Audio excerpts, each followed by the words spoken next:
Event Horizon is my favourite horror movie ever, bar none, easily. While it has a cult following and many fondly remember it, it still received a critical slamming from a fair few places and suffered a pretty poor commercial release. It's a real shame because this is one of the most visually striking and psychologically distressing films out there, and with it being rather difficult to pull off real horror in a science fiction universe, in my opinion, this spacefaring haunted house hail makes it look effortless. The titular Event Horizon is a revolutionary spacecraft able to travel long distances instantaneously by allegedly folding space itself, bringing point A and point B of a journey momentarily together and passing through. It's all pretty waffly stuff when explained by Sam Neill's Dr. Weir, but it's stated confidently enough for one to suspend disbelief. Then again, the pseudoscientific warbling is all for naught, as the Horizon's maiden voyage does not go according to plan. The ship disappeared, you see, and when it eventually returned, it came back wrong. Quite what happened to it is never fully explained, and that's the first major thing Event Horizon does right. It only ever provides a few horrifying images, a few skin-crawling sounds and screams, just enough to set your imagination alight.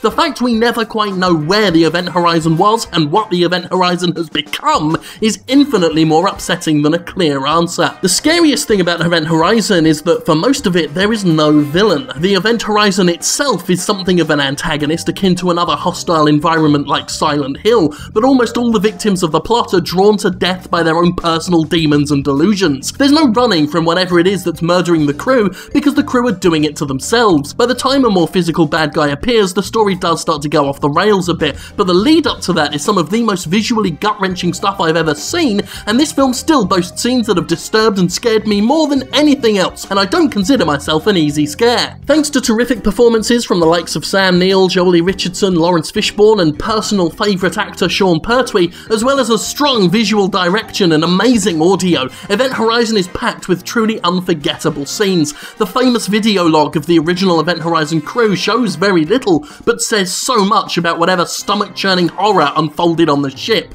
Again, we only get hints, but it's more than enough. Sam Neill in the air duct with his dead wife is a nerve-wrackingly tense scene, and that whole airlock sequence is just...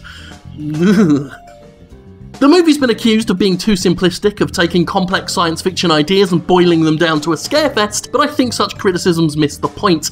I never even called Event Horizon a sci-fi film, I never have. As I said at the top of this video, this is my favourite horror movie, bar none. It's not my favourite sci-fi horror sci-fi, it's my straight up top dog horror movie. It's about intense pacing, psychological anguish, and setting your own imagination against you. In that regard, few can touch what Event Horizon pulls off.